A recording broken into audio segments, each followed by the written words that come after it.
আসসালামাইকুম ভাই আপুরা, আজকে আমি বানিয়ে দেখাবো মাংস পিঠা।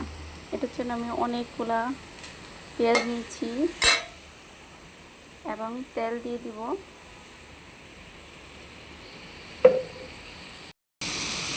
আমার পেঁয়াজটা তেলে হালকা নরম হয়ে আসলে তখন আমি এই যে মাংস পুরো রান্না করে যেভাবে এভাবে রান্না করেছি, রান্না করে এটাকে আমি পাটায় ছাড়াই নিচ্ছি। মাংসটাকে ছোটো ছোটো করে পিস করে মাংসটাকে আমি ভুনা করেছিলাম। 1.5 কেজি পরিমাণ মাংসকে আমি এখন ছাড়াই নিচ্ছি।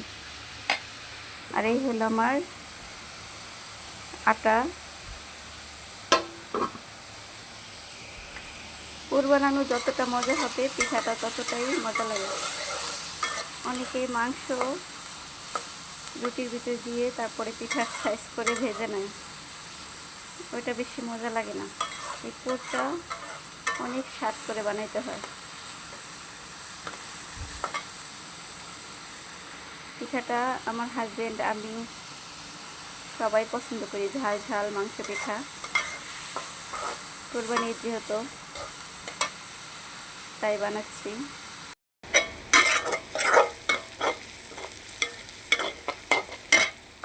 আমার পেঁয়াজটা নরম হয়ে গেছে, লবণ দিয়ে দিয়েছিলাম, দিয়ে দিলাম কাঁচা মরিচ,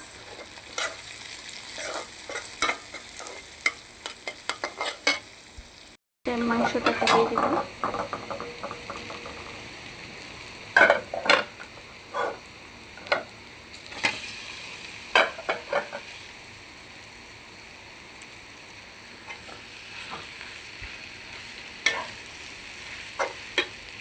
মাংসটা কিছুক্ষণ ভাজা ভাজা করে নিচ্ছি।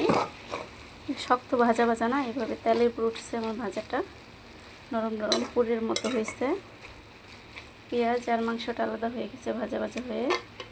এখন আমি দিয়ে দিব এটা স্বাদের জন্য এই যে ধনিয়ার গুঁড়া আর হয়েছে গোলমরিচের ফাঁকি। ধনিয়া আর গোলমরিচ একসাথে আমি গরম করে ফাঁকি করে নিয়েছি। এটা দিলে মাংসটাতে অন্যরকম একটা স্বাদ আসে। আর দিয়ে দিব ধনিয়া পাতা। ধনিয়া পাতা অবশ্যই দিতে হবে, তাইলে স্বাদটা বেশি আসে পিঠাতে।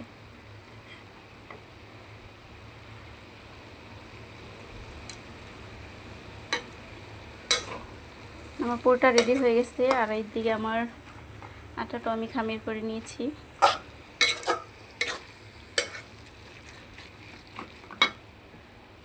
কত সুন্দর কালার আসছে দেখছেন, আর সেই মজা হয়েছে। এটা খালি খালি আপনার যদি খাইতে ইচ্ছে করে খেয়ে দেখতে পারেন, মানে এত মজা বলে বোঝানো যাবে না। গোলমরিচের ফাঁকি, ধনিয়ার গুঁড়া আর হয়েছে কাঁচা ধনিয়া পাতা। রেডি হয়ে গেছে আমার পুর। এই যে আমি এভাবে রুটি বানিয়ে মগ দিয়ে কেটে নিয়ে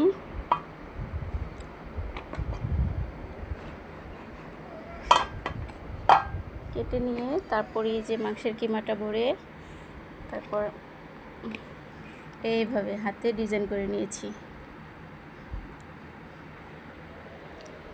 এই আটার কিমাটাকে ঢেকে ঢেকে রাখতে হবে যাতে শক্ত না হয়ে যায়। এখন আমি আরও বানানো হলে একসাথে ভেজে নিব, ডোবা তেলে ভেজে নিব, গরম গরম পরিবেশন করব। বাই বাই, আল্লাহ হাফেজ।